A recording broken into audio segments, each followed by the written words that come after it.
Well, welcome everybody. Thanks for coming out. It's a beautiful evening. Don't get used to the 60-degree weather. There's a change coming very quickly. And I don't know if it's the polar vortex or some other thing, but enjoy your last day of freedom tomorrow with warm weather. So it's a pleasure to have you out tonight. It's a great crowd, and you're here for a terrific conversation with Professor Alan Wolfe and colleagues on his new book, At Home in Exile.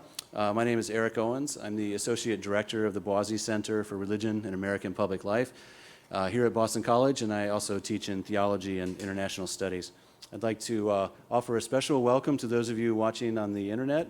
Thank you to our friends at Front Row, including Ben Biernbaum, but all the other staff who makes it possible. A video recording of this event will be available minutes after the live stream closes down. And you'll be able to see that at frontrow.bc.edu as well as bc.edu/Boise, B-O-I-S-I. I'd like to ask that all of you in the room silence your cell phones before we begin so that we're not interrupted, but you don't have to put them away because we are tweeting this event at the hashtag Jewish Diaspora. So if you have thoughts or concerns, join in the conversation online, whether it's sotto voce during the initial conversation, but we'll be also reviewing that stream of tweets for questions also during the Q&A period. So you're welcome to tweet questions there.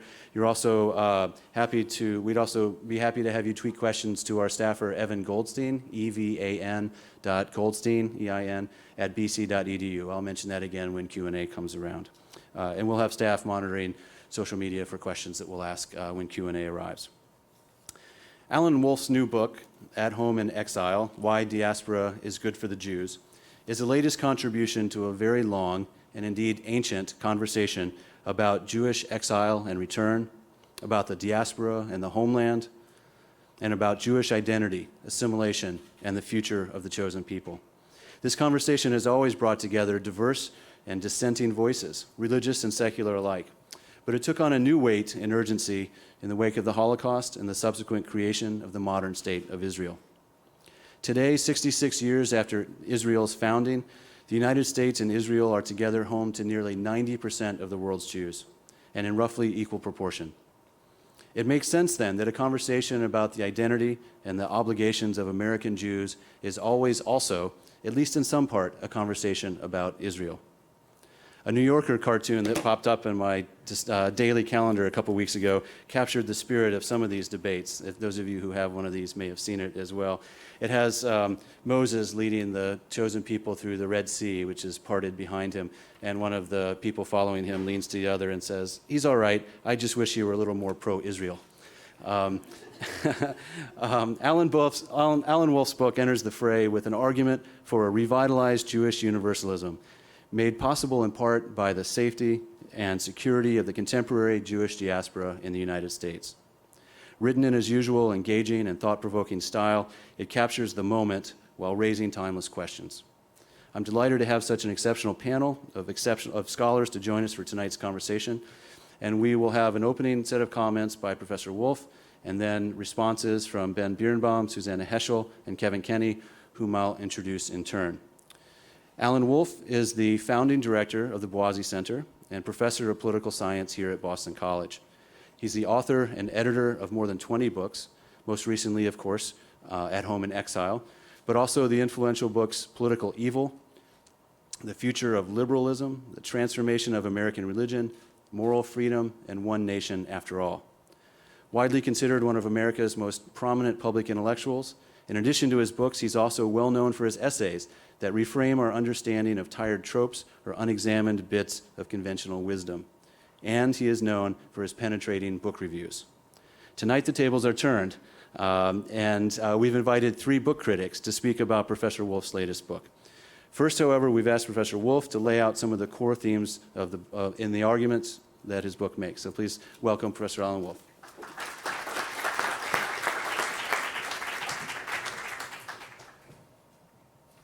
Well, I'm not sure I can do what Erik just asked me to do because he laid out the themes of the book. So I can only repeat and maybe embellish a little bit on what he said, and I'm going to keep it very short because I'm here to hear the critics, and I hope you are as well. There's an amazingly productive scholar of Jewish life named Jacob Neusner, who's written so many books it's almost uncountable. But in many of those books, he explores what he calls the Judaism of Holocaust and redemption. For Neusner, these two twin events happening so close together, the German Holocaust and the founding of the State of Israel, created essentially a secular religion, especially in the United States, a religion that borrowed key elements from Christianity. It borrowed from Christianity a concept of hell embodied in the Hitler's final solution against the Jewish people that was worse and more vivid than anything John Milton could have written about the Christian conception of hell. And then it turned around and offered, in the midst of these horrors, a possible road to salvation in the creation of statehood for the Jewish people. The last 66 years are pretty much my years. I was born in 1942 and was 6 years old when the State of Israel was created. And my life as an American Jew, a non-religious, secular American Jew, was dominated by exactly these two events. More or less everything we did, every aspect of our identity. If you were a wild pessimist, you emphasized the Holocaust, and that Jews were always going to be subject to a Holocaust wherever and whenever they lived, and that the Hitler version was just a prelude to a number of others that would follow. Or if you were a more optimistic person, you would look at the creation of the State of Israel as finally a homeland, finally a refuge, finally a place where the Jewish people could be safe. I love this concept of Judaism of Holocaust and redemption. The only thing I would say about it is that it's essentially a secular idea. It's bound by time. It's temporal. It has events that create a beginning and an end, unlike more traditional forms of religion, which are timeless and never-ending. And in that sense, inevitably, I think we've reached the end of that compelling narrative of joining those two events, destruction and salvation, so intimately together. It's inevitable. The Holocaust will pass. Its intensity will pass. We can protest against that. We can write that we must never forget, that we must always keep it in mind. And I can certainly understand why anyone would choose to do that about an event so horrific. But in an odd way, if we do that, we make the enemy's definition of the Jewish people the very definition of the Jewish people. We emphasize the most negative possible things. We see ourselves as a people that are agentless in modern academic jargon, that have no choice about the kind of lives they will lead.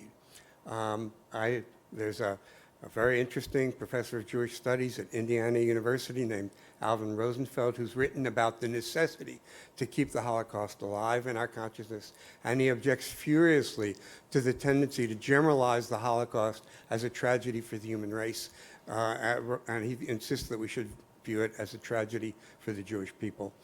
I think that's a hopeless endeavor, whatever one thinks about whether it's correct or not. This will pass. And the founding and creation of Israel as this gigantic event, primarily in the history of human liberation, will also pass. The early founders of Israel were advocates of a kind of almost universal human liberation. The story of Israel was the story not only of the salvation of the Jews, but of the redemption of humankind. And that too, whatever one thinks about it, is passing. Israel is increasingly getting its wish to act like any other nation state in the world and to be treated like any other nation state in the world, no longer sanctified by whatever special status the Holocaust had given to the Jews as a victimized people. Who inevitably, it seems to me, we are entering a new stage in this ever-long history of the Jewish people. What I emphasize in my book is that both of these events, both the Holocaust and the creation of the State of Israel, put the weight on the more particularist tendency in Judaism than on the more universalist tendency. Particularism and universalism are these terms, they're always thrown about. Lots of scholars have shown that they're fundamentally useless, that you can't really distinguish between them. And all that's true, and yet they're inevitably helpful. There are different ways of thinking about the lessons of the diaspora. You can view the diaspora as God's punishment for the sins of the Jewish people, as the ancient Jews did, as the book of Deuteronomy emphasizes. Or you can, as the Reform Jews of middle 19th century, the great Reform rabbis of middle 19th century Germany insisted that the diaspora, the dispersion of the Jews, rather than being punishment, is an opportunity to spread a universal message of enlightenment and insight to the world as a whole. Those are two different tendencies. They can be blurred and so on, but they are. The Holocaust is particularistic. It singled out Jews. Of course, it singled out others, gypsies and homosexuals, but it primarily singled out Jews for destruction. Hitler was one of the world's great particularists in that sense. And Israel has a particularistic dimension insofar as it singles out Jews for a special status of citizenship that isn't accorded to other of its residents. With the passing of this combined emphasis upon Holocaust and salvation, or Holocaust and redemption, I argue in the book that the universal trends within Judaism are subject to a revival. I think we're going to hear more and more about it. I think younger Jews, both in Israel and in the diaspora, are increasingly leaning in that direction. I think it's an enormously positive development, and I especially think it's an enormously positive development for Israel. I'm not an anti-Zionist. I don't want to get into the whole question of whether the creation of the State of Israel was morally justifiable. I think it was, but I think that's really beyond, I hope it's beyond our discussion for tonight because it's been argued out so much. I want to see Israel survive. I want to see Israel flourish as a Jewish state, as a refuge for the Jewish people. But I think the current course it's on is suicidal in protecting that legacy. In the early days of the State of Israel, diaspora Jews were enormously helpful in a financial sense. I believe that in the current situation in the Middle East, diaspora Jews can be much more helpful to Israel in a moral sense, that the universalism that can occur anywhere can occur in Israel and it can occur outside, is more likely to occur outside, and that's what Israel needs more than anything else at the present moment. So I try to write an optimistic book, which is a very difficult thing to do these days when the situation seems depressing. But rather than go into all of the details, I think that that's about as succinct an overview of my argument as I can provide. And I will end on that note and open it up to discussion. We'll have a chance for Q&A with the audience as well as all of the speakers over time. So thank you very much for this. Our next speaker is Ben Biernbaum, who is known to many of you in the room. He's a special assistant to the president at Boston College. He's the executive director of the Office of Marketing and Communications, and is the editor of Boston College Magazine. He's also an acclaimed essayist, winner of the 2006 Simon Rockower Award from the American Jewish Journalists Association, his essays have appeared in The Atlantic, Harvard Divinity Review, and many other magazines and publications. And has been anthologized in the well-known collections The Best American Essays, Best Spiritual Writing, and impressively, The Best Catholic Writing. That's the big one. That's the big hurdle. He's the author or editor of several books on Boston College history, including The Heights, an illustrated history of BC, and he's the editor of the essay collection Take Heart, Catholic Writers on Hope in Our Time. Please welcome Ben Biernbaum.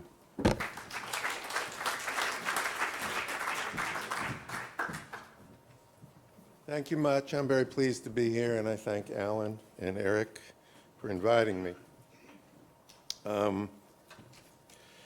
As is often the case at Boston College, I find myself in the position of the third son at the Seder.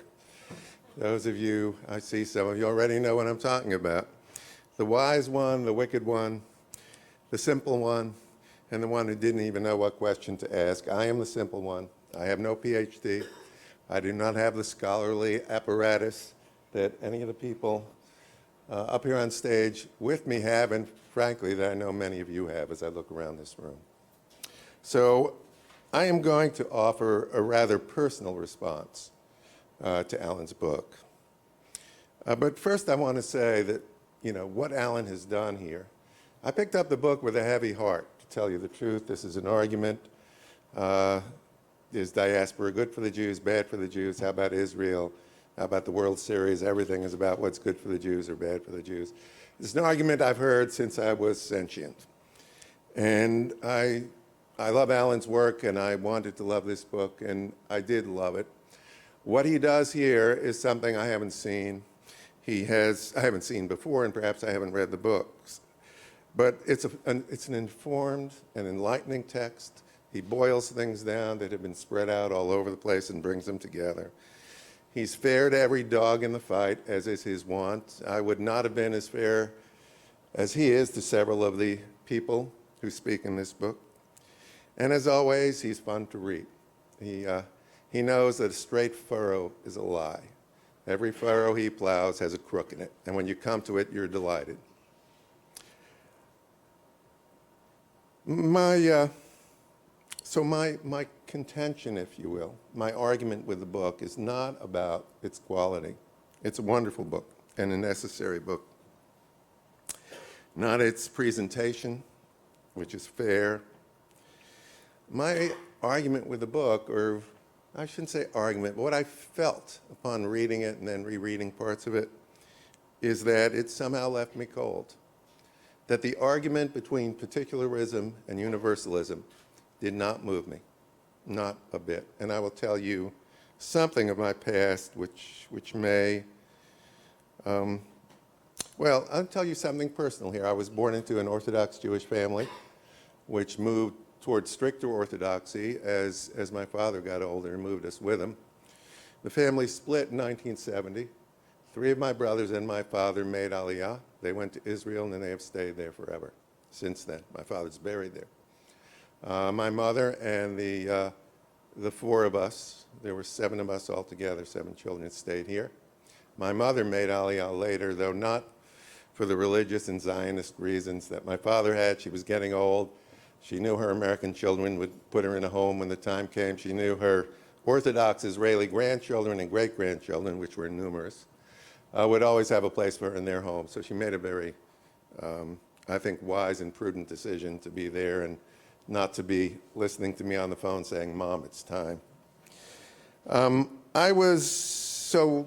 I know both sides. I know the universalist side, I've lived it. I know the particular side, I've lived it. And my family is split, almost down the middle on that. In 1969, I was in Israel for 4 months. I had a job there in a summer camp, but I stayed on.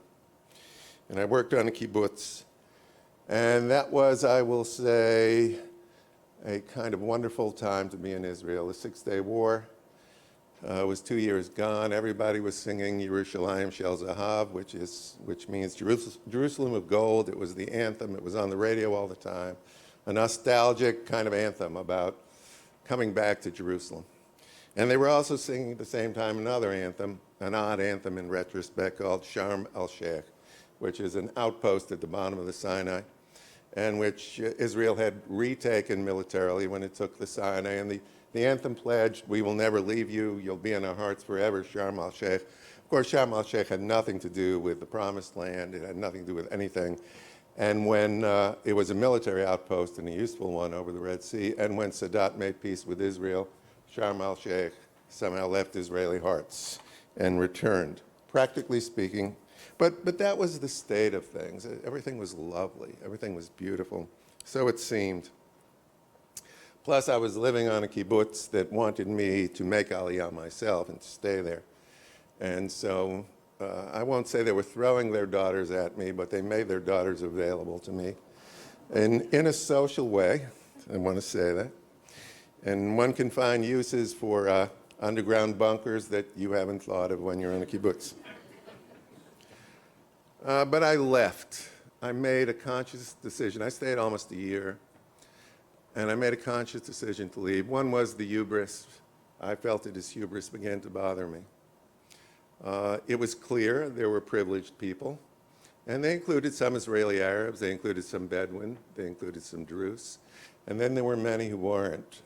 I had a friend, an absolute American friend, who made Aliyah at the time, and we both went to the old city. He kept parrots. He would go to the old city to buy millet seed. And he walked into a shop in the old city on the Shuk, and he began to bargain with the Arab who ran the shop. And he couldn't get his price. And as he walked away, as we left the shop, he kicked over a 45-pound sack of millet, which spilled all over the floor in rage. And I turned around to look at the face of the shopkeeper. And just past the face of the shopkeeper, I saw about a 10-year-old boy, his son, obviously, sitting there, watching his father being absolutely humiliated and with no... Now, that's a story out of Isaac Babel. That's a story out of every sort of melancholic Jewish memoir out of Eastern Europe. More importantly, perhaps, I was not an Israeli. I was Jewish, and I was at that time still somewhat religious, Orthodox religious. But I was not an Israeli, I was an American. Everything in Israel was foreign to me. Well, I could speak the language, I knew the people somewhat, but much of it was foreign. And in America, I understood everything. If there were 10 smells on a street on Broadway, when I walked up that street, I knew what the 10 smells were, whether they were sour or sweet, whether I should go near them or not. I could hear and see everything. And I could never be anything else unless I went into exile, which I did not want to do. So much for particularism. I've rejected it. It is not for me, and I will not have anything to do with it. I will also say, I need to go back and say that another reason was I had come to reject, though I was raised with the particularism that posits Israel as a chosen people selected by God. The Comanche, I had read, called themselves the humans. That's what Comanche, or their real tribal name, meant. This seemed to me no more justified than that, and I rejected it and reject it to this moment. We are human, and that's it. We are a species. So there's particularism. Now, let me cast my stones against universalism, because it is, I think, a form of particularism, and I reject it. The responsibility of the Jews, let us say, to be a leaven, to be a light unto nations, which is the conclusion you reach if you retain particularism but put God out of it. You're left with an obligation that isn't an obligation to God. You're left with an obligation to man to be godly. Now, that's a wonderful thing, but I don't want to carry that, and I'm not going to carry it. And I have to say, too, that in my life, more than 6 decades, I found a good deal of that kind of the notion of Jews as having a special calling, a leaven, if you will, to be onerous and to be, in some ways, the obverse side of anti-Semitism. I don't say it's as bad as anti-Semitism, of course not, but philo-Semitism is as objectionable to me as a human being and as a Jew. I'm not philo-Irish, I'm not philo-Italian. I have a great regard for Irishmen and Italians. I see a couple of them here.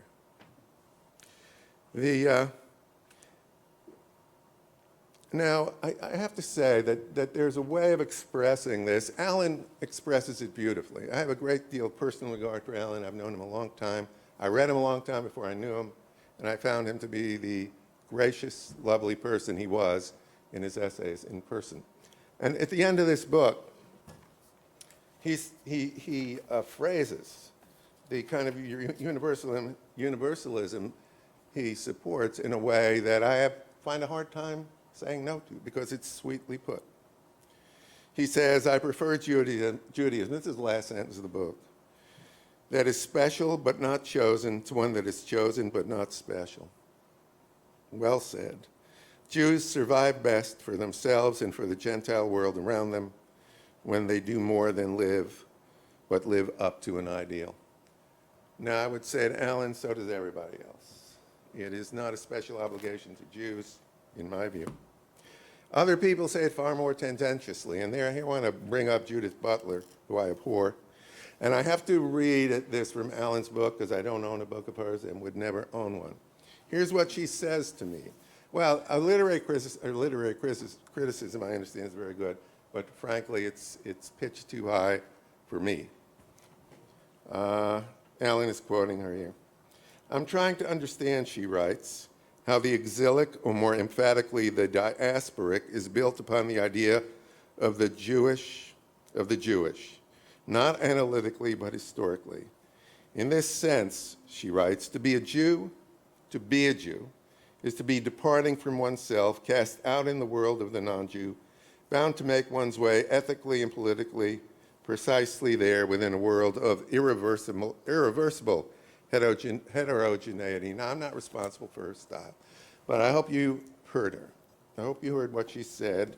The obligation she's trying to place on me, it's not mine. We had a saying in Brooklyn, and I'm just going to abbreviate the saying. The saying was, F you twice. And that's my response to Judith Wilt's contention that I have a special responsibility. Judith Wilt, my God.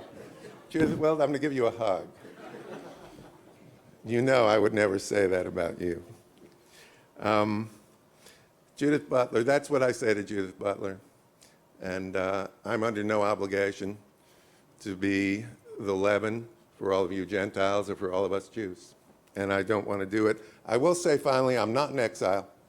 I'm not in diaspora. I'm where I was born and where I want to be. And I stand unbeholden right there. That's it.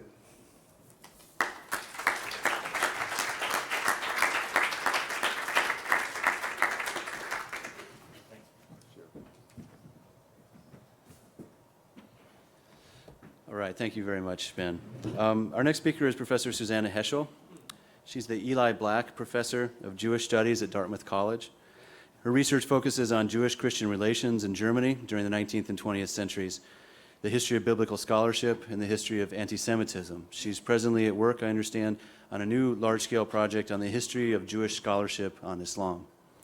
She's an award-winning author with books including Abraham Geiger and the Jewish Jesus and The Aryan Jesus, Christian Theologians in the Bible in Nazi Germany. She's also the editor of a book entitled Moral Grandeur and the Spiritual Audacity, Essays of Abraham Joshua Heschel, the renowned Jewish rabbi, scholar, and civil rights activist who was also her father. Professor Heschel has served as a Rockefeller Fellow at the National Humanities Center and on the Academic Advisory Committee of the Research Center of the U.S. Holocaust Memorial Museum.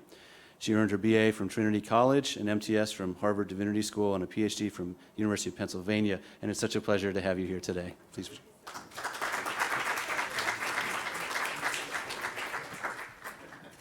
Thank you. It's wonderful to be here at Boston College and to participate in the lively Catholic intellectual tradition and activities that you have here. I live right down the road, and I love coming here. And it's a special pleasure to be able to discuss this wonderful new book by Alan Wolfe. I find this book to be an extremely engaging book and a very courageous book, and a book that really says what Jews are worrying about these days. He puts it so well, and he says sometimes what some people are afraid to say. So I emphasize the courage of it. Now, I want to take a slightly different approach from Ben's and not talk so much personally, or perhaps not so much about Israel, but about exile. And what strikes me about the description that Alan presents to us of the state of Jewish debates and discussions and mentalities today is the difference from the way it was, let's say, 20, 30, 40, 50 years ago. I'm brought back in reading his book to Portnoy's Complaint. You know that marvelous book by Philip Roth. So Portnoy's Complaint, there's Alexander Portnoy, whose parents are telling him that he has to look and act like a middle-class Gentile, but he has to come home every Friday night and have Shabbat dinner with his family. For Roth and for so many other Jews, there's a pull of tradition on the one side and the modern secular world on the other side. Jews were always told, be a Jew at home, a man on the street. It's an old kind of anthem of the 19th century. But what emerges from something like Portnoy's Complaint, and what emerged in the Jewish debates from the 1960s and 70s and 80s and so on, was the Jews are neurotic as a result. Not normal, not at peace. There's something divisive about living in this exile. It's not strong. There's not a unified commitment. On the contrary.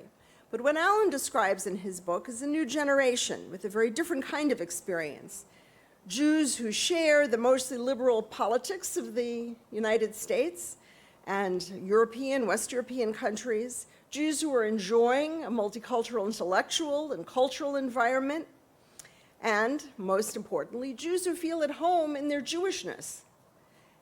Not like my experience once when I lived in Dallas. My first teaching position out of graduate school was at SMU, Southern Methodist University. I taught Jewish studies just for 3 years. But I went to a gym there, and I remember once watching the news, and my aerobics teacher came over and asked me what I was watching, and I explained something about Israel. She said, "Oh, are you?" She didn't want to say the word out loud. She would embarrass me publicly in front of the whole gym. Things have changed. And Alan makes it very clear, things have changed. So Jews really may well be at home, and in fact, not neurotic. So what does that mean? Have we become used to exile because of its long duration? There's been a state of longing for redemption, longing, yearning for something that's inchoate. Sometimes I don't think Jews really know what that redemption means, what they imagine. I don't think we think about it all that much. I think we talk more about being in exile than about what the eventual redemption is going to be. Now, Alan posits that Israel in its existence will be balanced with Jews in this exile, and that Israel's going to listen to us. And I guess that's one of the places where I got a little nervous. Will the state of Israel really listen to us? I don't know. But what Alan also describes is a different kind of exile, which is the exile of the collective Jewish community in our diaspora, in the United States, in Europe. But being in exile from the Zionist politics that dominate and divide us. Zionism is supposed to unite the Jewish people, but there's really nothing as divisive at this point as where you stand politically. One step to the left, you're finished. Don't join that synagogue. And that's what's so disturbing. Is it an exile then from the state of Israel? Is it an exile from Jewish religious piety? Or is it an exile from the oligarchic political structure that's setting a dangerous right-wing political agenda that Jews have to adhere to and that Jewish money is controlling? And that's what worries me. But Alan asks us to consider, are we Jews here in America in exile? Or perhaps is the state of Israel in exile? And I think Ben was alluding to this as well. Is Israel exiled from the Judaism that Zionism, from its outset, said it wanted to negate? Is the state of Israel in exile from the language, from the values, the spirit of Jewishness? Has modern Hebrew become so de-theologized that it doesn't know how to speak of the glory of God, kavod Hashem, the word kavod meaning honor, dignity, but also glory? We don't have a way to express it. In modern Hebrew, somebody asks you, "How are you?" What do you say? Dear. My student, Beseder. You say, "Fine, I'm fine, Beseder." In Yiddish, what do you say? How are you? What do you say? Baruch Hashem, thank God. We've become de-religionized as a result of modern Hebrew and of Zionist ideology and the political transformation. What's happened to our Yiddishkeit, to our Jewishness, to our values? Avraham Berg, who was once the Speaker of the Knesset, has also written that he would rather live in Europe than in Israel because he wants to live in a multicultural society. It offers stimulation and variety. And in fact, hasn't that kind of stimulation been the source of Judaism's vibrancy for the last 2,000 years?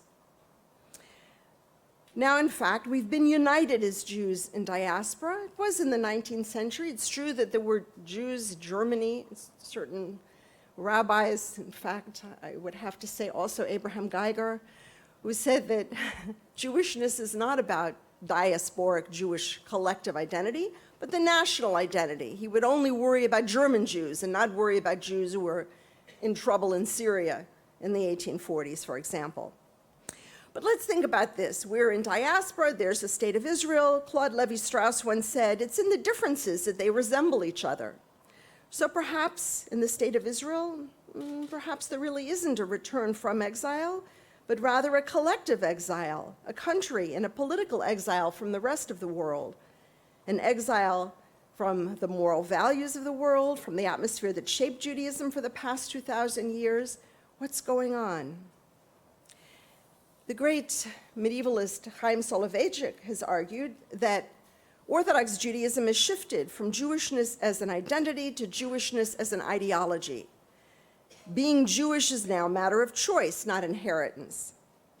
It's not inevitable. It's a conscious preference of joining the enclave rather than the host society. But in choosing that preference, Jewish identity, which used to be inborn, is now structured according to texts. It used to be, you could say, I remember my grandmother preparing for Passover used to put the dishes this way. But now you have to find it in a text. Did the rabbi write it in this text? Show me the text. Show me the words. That becomes now the form of instruction. The written word, the text, is the touchstone of religious authenticity that's replaced the mimesis of home and street. Now, what is text? What this textual structure does to us, especially, is to re-emphasize that Jewish women in particular are in exile. Jewish women are the ones who most often feel in exile from what is called authentic Judaism, from the texts of Judaism. But exile is also a spiritual state, a state of discomfort. But sometimes we ask ourselves, exile from what? Exile from God, from religion, from the past, from our history? Do Jews have a history? The writer Chaim Chazaz once asked. Or is our history written for us by Gentiles, by those who don't know us, but by those who have shaped our political existence through their political structures? One last word about exile. In Jewish thought, exile isn't just about Jews, it's also about God. And Ben, you alluded to the 4 sons of the Passover Seder. The 4 sons are the wise, the wicked, the simple, and the one who doesn't ask a question. But you know that wicked son is sometimes misunderstood. He asks, what is this service to you? To you and not to him. And people say, you see, he's excluded himself from the community. He's exiled himself from the Jewish community. But there is a commentary that says, no, it's not about him, it's about Kadosh Baruch Hu, it's about God. By not recognizing that God too is in exile, that God has gone into exile with us, that's what makes him wicked. So that's another element of what has been so central for 2,000 years, a sense of God being in exile and needing us to help redeem the world ourselves, but also God. So I'll just end with a couple of quick questions for Alan for his book. I would ask, first of all, are Israelis Jewish? I would ask, nobody's laughing at any of my, Moshe, you wrote the book on Jewish humor. What's wrong? What do we say then, Alan, to the new Jews of Zionism, to the effort to build something with Jewish hands, Jewish sweat? What do we do with the Jews who are trying to combine an exilic Polish-Jewish piety with life in Israel, where jobs and military service are required, but who claim that because of their piety they won't participate in that? What do we do about the turn to right-wing politics among Jews in exile, not only those in Israel? And isn't your book, in that respect, a moral cri de coeur? And then finally, I would have to ask, is it exile that we enjoy here, sitting here in the United States? Or is it the multicultural democracy of the United States that we're enjoying? What would you say? Thank you very much.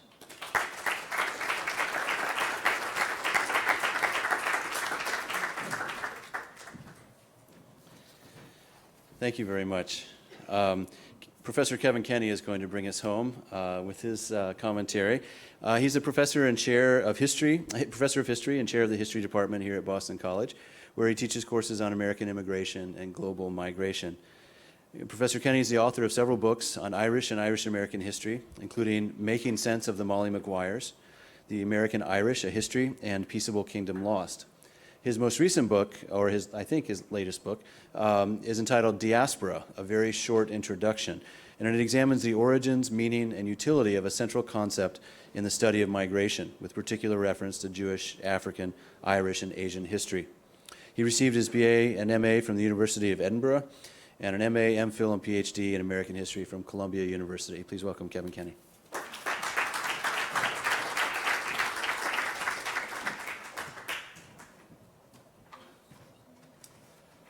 Thank you, Erik, and thanks, Alan, for the invitation to do this. About an hour ago, I was looking at the lineup and basking comfortably in the knowledge that I would go last and could just sort of adjust my comments in light of the wisdom I had heard. I was Ben was about halfway through his first sentence when I realized that this might be a disadvantage to me, but I'll give you what I have. I thought actually it would be useful if I laid out the elements of Alan's argument as I understand them, because most of you haven't read the book, I assume. You may have read the review in the New York Times, and then I'll offer a few comments of my own. So At Home in Exile is presented as a powerful argument for the positive dimension of diaspora and its potential benefits to Jews everywhere, both outside and inside Israel. Alan argues against particularism, the idea of allegiance to one's own group at all costs, regardless of the consequences to others, which he associates with certain illiberal varieties of Zionism. He argues in favor of a countercurrent of Jewish universalism, whereby allegiance to one's group can serve as the foundation of a commitment to the rights of others. This is a distinction that leaves Ben cold, but precisely because he has lived through both dimensions. And Alan sees this as a real and enduring aspect of Jewish history. Diaspora, as viewed from the perspective of universalism, Alan argues, is good for the Jews. That's the subtitle, good for the Jews, in several ways. It is based on a capacity for survival that can inspire empathy with other groups who must struggle to survive in exile. It can therefore lead to, and has led to, a tangible concern with civil and political rights. It is a source of creativity based on the flowering of multiple forms of culture, imagination, and interpretation in the absence of political sovereignty. In our contemporary world, diaspora can therefore encourage a sensitivity to the global, transcending simple dichotomies of homeland and exile, center and periphery.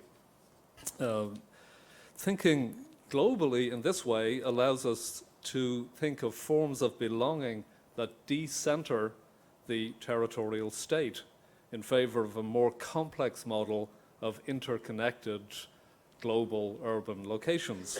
In the Jewish case, this network includes New York City, Boston, London, and Los Angeles, as well as Jerusalem, Tel Aviv, and Haifa, without giving a priori precedence to any one location over the others.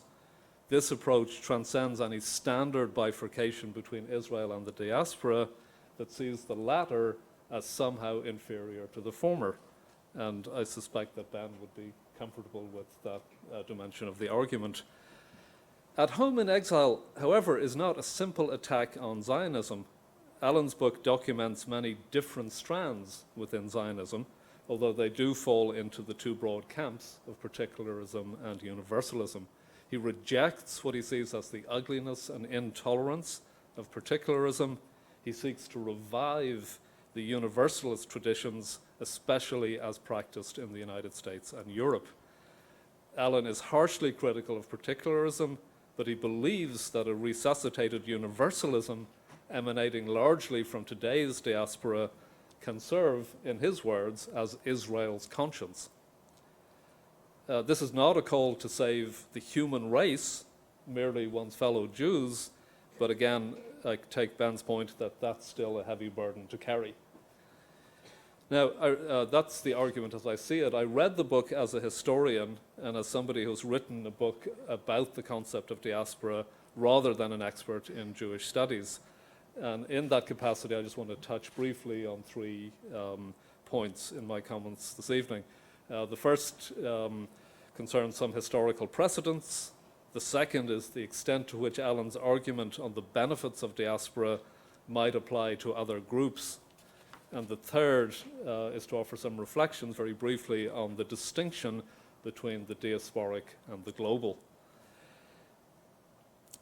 The destruction of the temple in 586 BCE and the exile of the Jewish leadership to Babylon was an event of decisive significance in Jewish history.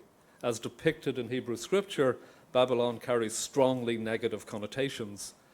Psalm 137, 1 through 4 conveys the sense of exile and sorrow as the children of Zion lay down by its rivers and wept. Babylon retains that connotation of exile, alienation, and despair today, not only in this particular case, but in the case of other groups who invoke that term. The members of the Rastafari movement, for example, use Babylon as another word for the West, the land of slavery. Babylon is not just a physical place, it is a condition of alienation and exclusion along the lines that Susan adverted to. And this condition is one of the central themes of Jewish history, with diaspora as the explanatory framework. Yet the fact remains that involuntary migrants settled permanently in their new hostlands. Had they not done so, no strong sense of diaspora could have developed or endured. The prophet Jeremiah advised the Jews of Babylon, "Build ye houses and dwell in them, and plant gardens and eat the fruit of them, and seek the peace of the city, whither I have caused you to be carried away captives, and pray unto the Lord for it, for in the peace thereof ye shall have peace." And here lay the origins of a model of diaspora that would allow those in exile to carve out a new life for themselves wherever they lived. To describe the Jewish diaspora simply as a matter of banishment and exile, therefore, would be to ignore the flourishing of Jewish culture all over the world, from Alexandria and Sardis, Antioch and Damascus in the ancient world, through the Golden Age in Spain and Portugal, through to the most recent example, the migration of more than 3 million East European and Russian Jews to the United States in the half century after 1880, with no desire to return to Russia, of all places, and little desire to join the small number of Jews who were then settling in Palestine at that time. The extraordinary accomplishments of the Jews in the United States are only the latest example, albeit on an unprecedented scale, of a diasporic culture flourishing while rooted in a particular place. Now, the extent to which that culture will continue to flourish and thereby fulfill some of the emancipatory potential that Allen assigns to it depends on two closely related considerations. The first is assimilation. To what extent is Jewishness in the United States being diluted into a form of symbolic ethnicity, conforming to the pattern of assimilation followed by other ethnic groups? Well, I would say the mere fact that scholars have been debating that question for the last 2 generations is partly an answer. Jewishness is not going away. At the same time, it's worth noting that a majority of non-Orthodox Jews in the United States today are marrying non-Jews. So that's one consideration, is assimilation. The second is anti-Semitism. Scholars point to a significant decline of anti-Semitism in the United States since World War II.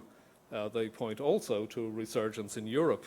The ability of the diaspora to fulfill the potential Allen assigns to it rests in large part on continued improvement in this respect rather than a resurgence of old hatreds. And here we'll go with Allen's optimism, the word he used at the beginning. So much for the historical background. I have 2 other points I want to make briefly. The first point concerns the extent to which diaspora, as Allen defines it, can be good for other groups who describe themselves or are described with that term. In the African case, for example, involuntary dispersal eventually gave rise, in a triumph over adversity, to just the kind of cultural dynamism and creativity that Allen celebrates. But in what sense, if any, could diaspora be good for the Palestinians?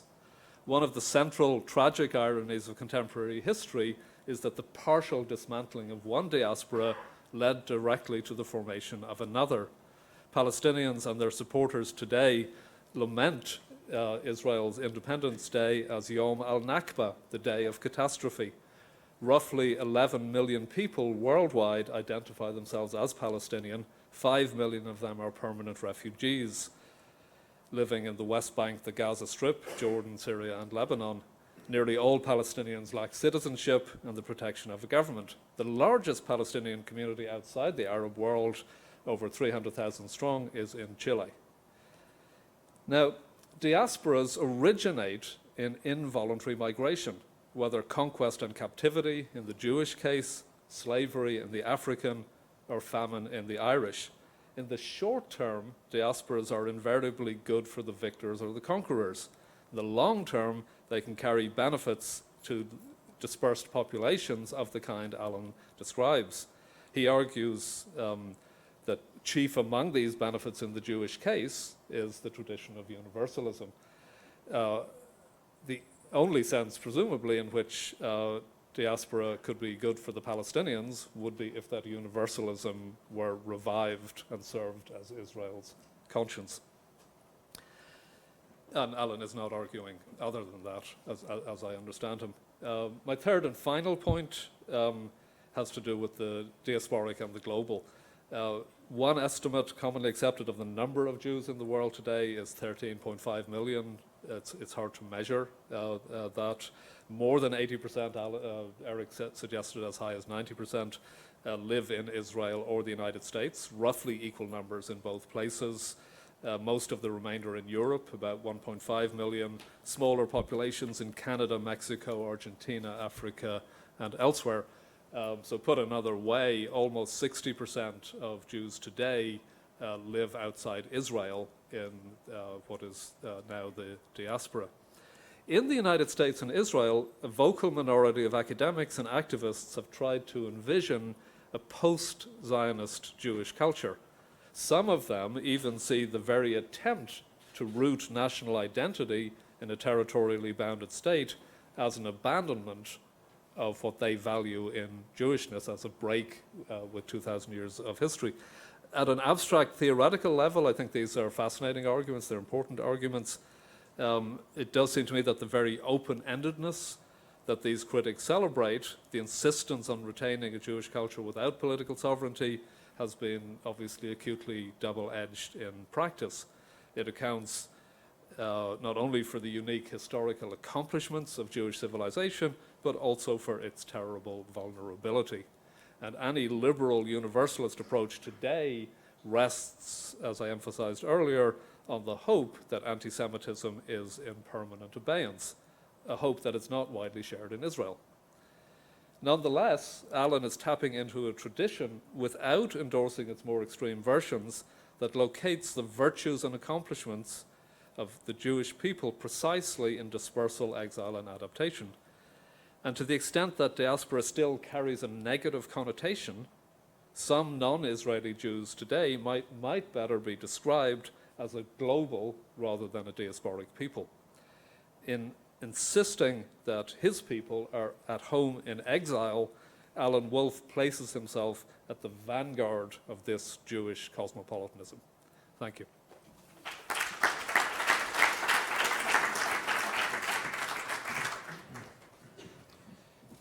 Okay, our author has met his critics, and we'd now like to offer him a chance, if you'd like, a few minutes to respond to a few of the particular questions. Would you like to come here or sit there?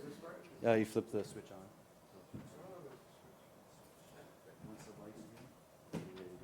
Okay? Good. Does this work? Yeah. I can't, look, these were terrific comments. I can't possibly respond to all the amazing points that were made, and I also want to leave time for questions from the audience. So I'll just try to pick sort of one theme from each of the interlocutors and try my best to comment on it or respond to it. Ben, I learned a lot about you from your talk. Known you for a long time, as you said, I was really taken by so much of what you had to offer. As I listened to you, the question that came to me is the question of why did I write this book? Why did I suddenly turn, after a long academic career of writing about everyone else, finally turn to the subject of my own upbringing? I grew up in a very secular home. I did have a bar mitzvah. And, I won't say that was the last time I've been in synagogue, but I think you could count the number of times. So, well, I go to synagogue to give talks in them.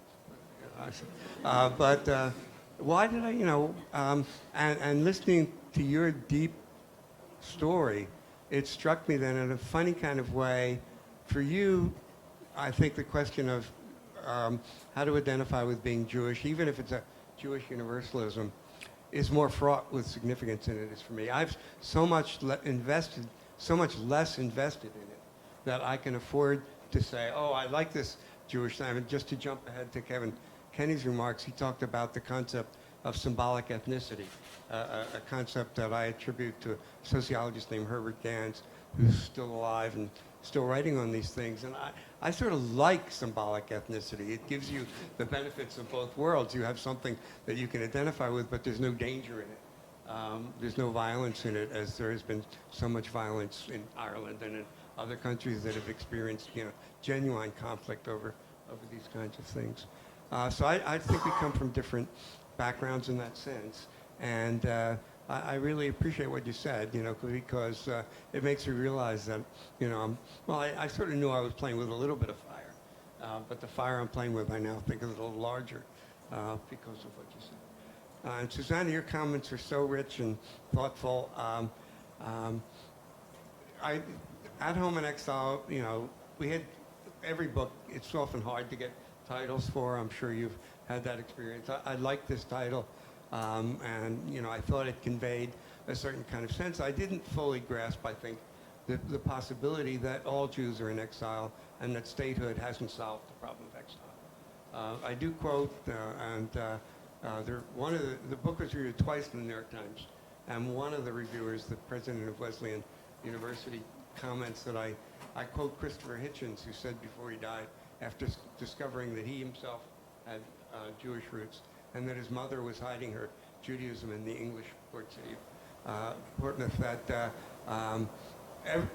Israeli Jews are not an alternative to the diaspora. They're part of it.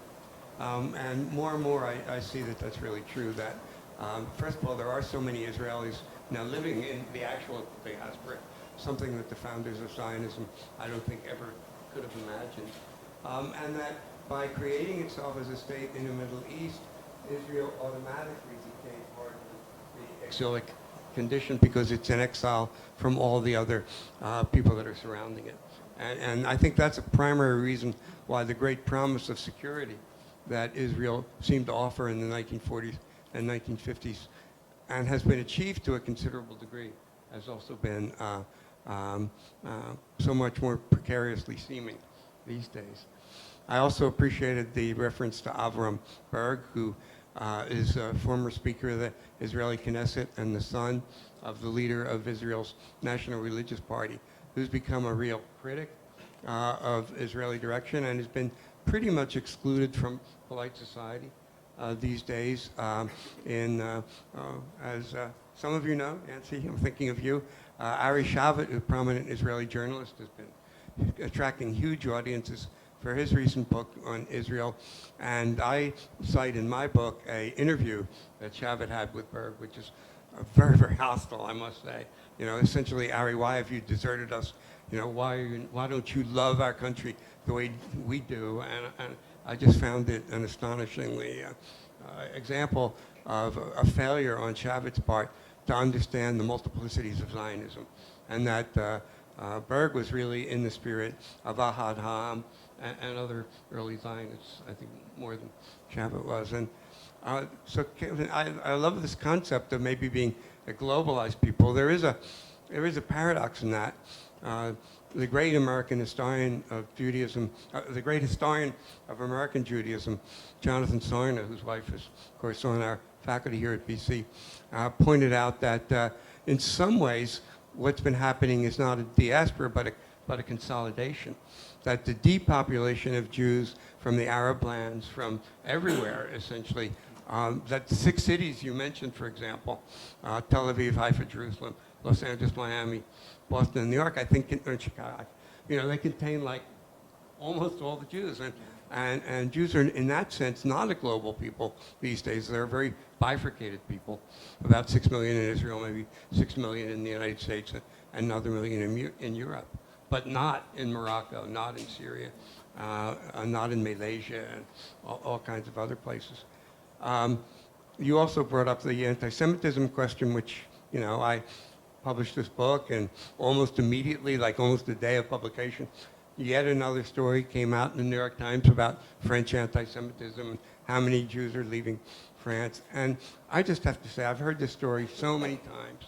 I actually think we're poised for another round of focus on what one of the heroes of my book, Simon Ravidovich, called Jews as the ever-dying people. That Jews can't accept, I think, sufficiently the security and the achievements they've made. Why don't we talk about the fact that France has had 2 Jewish premiers? Why don't we talk about the fact that Jews are just so prominent in French intellectual life? I have a friend who accuses me of insufficient sensitivity to the resurgence of anti-Semitism. And every time there's a negative story about any Jew anywhere, he sends me an email saying, see this? And then right after that, there was a story about the growing, vibrant Jewish community in, God forbid, of all places, Berlin, and there's complete silence. For my friend, this story doesn't fit his narrative. Look, anti-Semitism is a horrible, terrible thing. You read the speeches of some of the leaders of the European right or some of the more extreme Muslim critics of Israel, and they're horrifying. But is it a sort of new stage? Does it come anywhere near the Dreyfus case with official state-sponsored anti-Semitism? I just think we have to retain our optimism and retain our sense of success. I think that we, of course, not including you, but we, the Jewish people, the great temptation is to say, oh, there they go again. We'll never be at home anywhere. And I just think that's a tendency that doesn't describe the world as we know it today. All right, well, thank you very much. At this point, we've still got a lot of good time for conversation with the audience, and I'd like to remind those of you watching online that if you'd like to send questions via Twitter, you could do so via hashtag Jewish Diaspora. And you can also email our staffer, Evan Goldstein, evan.goldstein@bc.edu if you'd like to ask a question. But of course, we'd like to start here in the room. So questions, before, when you ask a question, please introduce yourself as well. Yes, sir.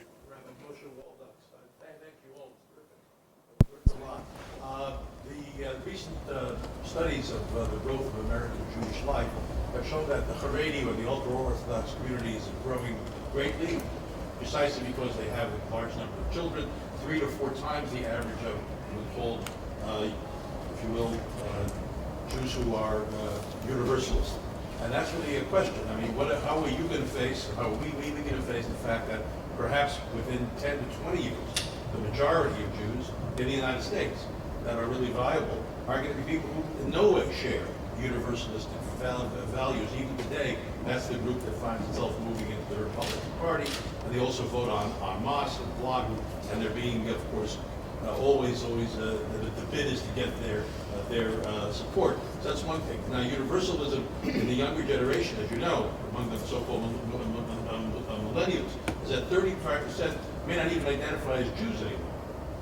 So they're not even buying into a Jewish universalism. They're just saying it's maybe symbolic ethnicity at best. But the bottom line is that they do intermarry. They do not give their children even a secular Jewish education, let alone a religious education. So that's the first thing. That you may be not seeing the reality on the ground, which is not towards universalism. That's not it. And in Israel, I always have a problem by the whole Holocaust redemption model. And the problem is because if anyone knows anything about the history of Zionism, it began far before that. The population that it expected to have were their Eastern European compatriots, the 6 million who were destroyed. They were not expecting the Jews from Morocco. They were not expecting the Jews from the Arab lands. And what happened basically is that you have 3 major factors in Israel, I'll stop in a moment, that are not based upon democratic backgrounds. Soviet Jews came without a sense of democracy. Jews from the Arab lands, came with a sense of what the democratic values are. And the third group is the group of people who basically are moving towards the right politically and saying, if I have to make a choice between the Jewish state and the democratic state, I will choose the Jewish state. So there's a lot of doubt on my mind that this Jewish universalism is the clarion call to the future. And I'm saddened by that. And I'm really doubting that a Jewish universalism will in any way counter that, because ultimately it leads to a deracinization of the people involved. And we are going to be destroyed in America, the Jewish people, by love. A whole new phenomenon. Imagine. All right, thank you very much. Yep. Alan, do you want to get us started? I thought your specialty was Jewish humor. Now you offer me the most depressing account I've heard. Well, a couple of things. I mean, yes, obviously Zionism preceded the Holocaust. It was the Kishinev pogroms in 1903 and 1905 that constituted the great warning sign for the early Zionists. And Zionists like Bialik, the national poet of Israel, was so shaken by those events. He saw almost, and the complete. I mean, he wrote some actually pretty, I think, horrific poems about how Jews were allowing themselves to be slaughtered, that even bordered on anti-Semitism in his condemnation of the Eastern European Jewish passivity in the face of that. And yet the two pogroms together constituted about 8,000 Jews killed, which pales, to how you can't even compare them. So I just couldn't imagine what would have happened if something like that had seeped into the consciousness of these people. They couldn't have imagined anything that bad. Assimilation and intermarriage. These are, of course, always the subjects that tend to dominate this discussion. Jews are so convinced that the world is out to get them that they either believe that every Christian wants to kill them or every Christian wants to marry them. And it's not always clear which one's worse. You get that, you get the Orthodox rabbis saying, nothing Hitler did compares to intermarriage in terms of threatening the Jewish people. But I think we tend to forget two things in that. One is that other religions that, like Judaism, have both an ethnic and a religious component face very much the same kind of threat, and far more of a threat in that regard. I had the privilege to speak while the book was being written here in Boston and at a Jewish event, and they had as the co-speaker the Metropolitan of the Greek Orthodox Church in Boston. And listening to his tales of woes, I mean, how many second, third generation Greeks still speak Greek, are married to Greek? It just, at one point in time, it would have been absolutely forbidden for someone from the Greek Orthodox Church to attend the Russian Orthodox Church. Now any Orthodox Church, as long as it's Orthodox, will do it. And so this is a problem that many, many people face. Again, the tales of woe are so common. I try to be optimistic and view intermarriage as an opportunity as well as a threat, that it brings the messages of Judaism to an ever larger group of people. There's been a lot of studies of the children of intermarried couples, and some kids are just lost to all religion when that happens. Mostly, the most common pattern is to try to raise children in two faiths. And from the perspective of someone really committed to one, that's a horrific idea. But in my benign pluralism, raising your children with two different faiths if faith's good, two religions are better than none. So I think there is as much a challenge there as anything else. I don't know. I've lost the train of your other thoughts. But. That's okay. We can pick up on it along the way. If any of the other panelists would like to jump in, just flip the on switch onto your microphone. No? All right. Okay. Okay, great. Other questions? Or short speeches disguised as questions?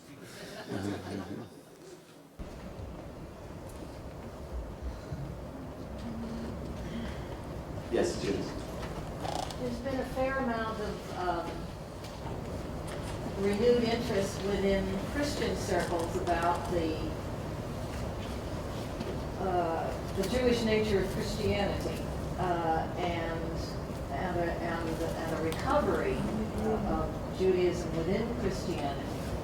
And I haven't read the book, but I'm wondering how this fits into your optimism, or is there a pessimism about it? Yeah, Christian Zionism was originally British in inspiration. It actually had a great deal to do with the whole founding, or at least the kind of pro-Zionist Christians, that many of whom played a major role in foreign service in Great Britain and became advocates for Israel.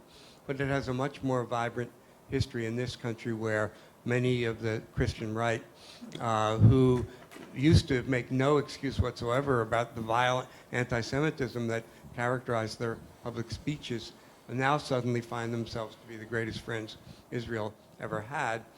You know, there's a kind of theological argument behind it that Israel had to be created before Jesus would come back to earth and turn everybody into a Christian. And I think the Jewish organizations that make friends with these people know that history, but there's a kind of short-term sort of alliance. Routinely, some of the most, the Reverend John Hagee, who has written some really vile things about how the Jews brought Hitler, about and so on, has received awards from all the major Jewish organizations because he's such a passionate defender of Israel. So to be Christian and to be a Zionist doesn't mean you sort of put aside your anti-Semitism. It's still there. I prefer to think of such people as people we're best off avoiding.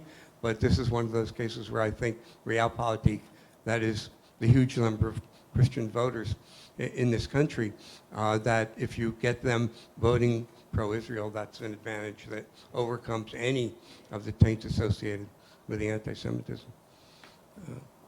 Yes, go ahead. Yeah, I'd like to respond to both comments, if I may. Please. Is my microphone? Yeah, please. So, first of all, Moshe Waldox, Rabbi Waldox. So, I would say that, in fact, you're right, that the more and more Jews are becoming ultra-Orthodox, Haredi Jews, and turning away from the universalism.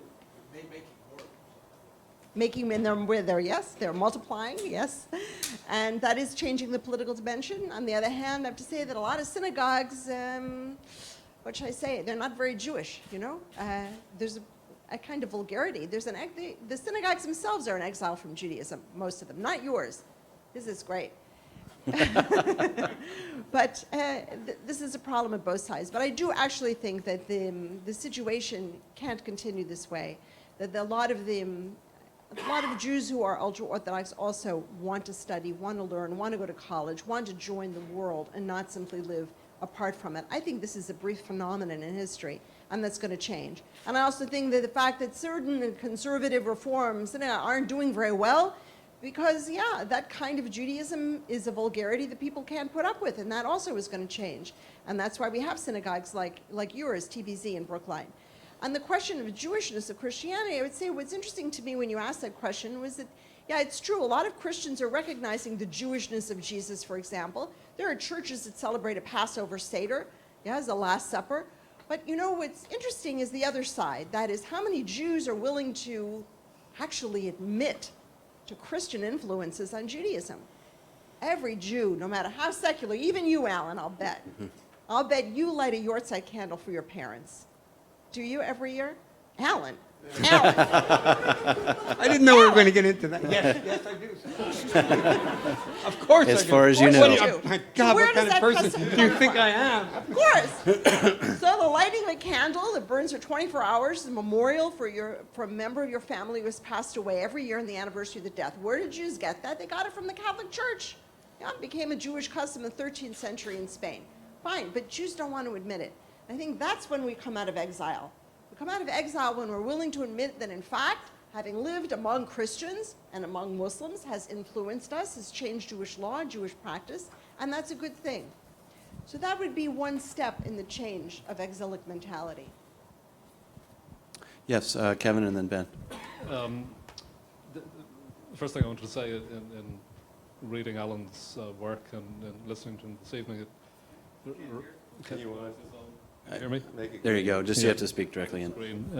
In reading Alan's work and listening to him this evening, it just reminds me of an ambition of my own, which is to grow more optimistic as I grow older. And I want to look at the optimistic side of things.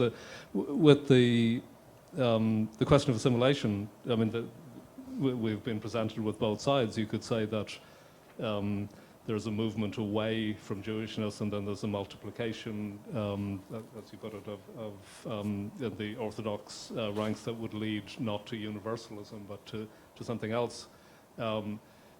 Alan's more optimistic take, with multiple religions flourishing, would be to spread the universalist word in that way, rather than to see it as a dilution. That would be more compatible with what you said about multiculturalism or democracy. But actually, my question for Alan would be, whenever you write a book, you form a view of an audience. You're writing for somebody. You don't write in a vacuum, and you're writing for a group of people or a person. As you wrote this book, is there somebody you would most like to read this in your mind? What would please you most? In particular, in the potential readerships that are out there, who would you like to reach? Well, I guess I took a real gamble because I didn't know the answer. But I just assumed that there must be a lot of people out there, kind of like me, that are coming at some point in their lives to think about why they took certain paths and why other paths were closed to them. And I thought that, I mean, it is a very personal book. As Ben said, there's this personal afterword in which I talk about why I came to write this book. And I guess that's the reason. If you ever, I mean, writing a book is such a kind of narcissistic thing to do in the first place. You have to believe that you have something to say. And then to write a book about that grows out of your own past experiences, then doubly narcissistic. But since I don't think I suffer from that particular psychological condition, although I no doubt suffer from others, I'd like to think that there are a lot of people just questioning, searchers, as they're sometimes called, and maybe I could reach them. The other way to answer your question is what kind of what do you expect? What kind of knowledge do you expect your audience to have? And I've always tried to write books that are rooted in research I do, but that are not written for other academic specialists. And in this case, there's this field called Jewish Studies, and there are departments at so many universities, and there's so many fabulous scholars at all of them who have so much more knowledge than I do, but I'm also persuaded that people can get so wrapped up in their specialties that they lose a larger picture. And so I guess that's what I was trying to do. Go ahead, Ben. I just want to add a gloss to Susannah's story about the Earthside Candle and its origins in 13th century Catholicism. I like Earthside candles for just about everybody who dies. I had one burning for Father Bill Neenan, who many of you knew, passed away just about a month ago. And the Jews who worked for me, who came into my office, knew exactly what it was, and they just asked me who. And the Catholics who came in had no idea why I was lighting a candle, and said, "Why are you lighting a candle?" Further proof, as though we need it, of a God who works in irony and not history.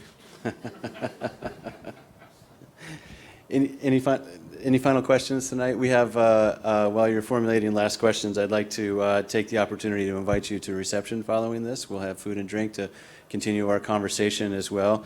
But if there's last questions, we could do one more question. I have one. Okay. Oh, yeah. Okay, good. Yes, sir. Comment I was going to make is I just finished reading a 650-page biography of Louis Brandeis, the Rotsky book.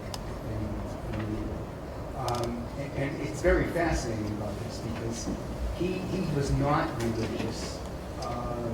He only came to some aspects of Zionism later in his life. And it's kind of interesting because he was a brilliant man. He made a lot of money because he was so smart. But this book talks about a lot of the things that he did through his family and whatnot, that affected people. And Brandeis is really a rather fascinating man. He was brilliant, and he made a lot of money practicing law when nobody made money practicing law. Back in early 1900s, late 1880s, 1900s, he was making big bucks.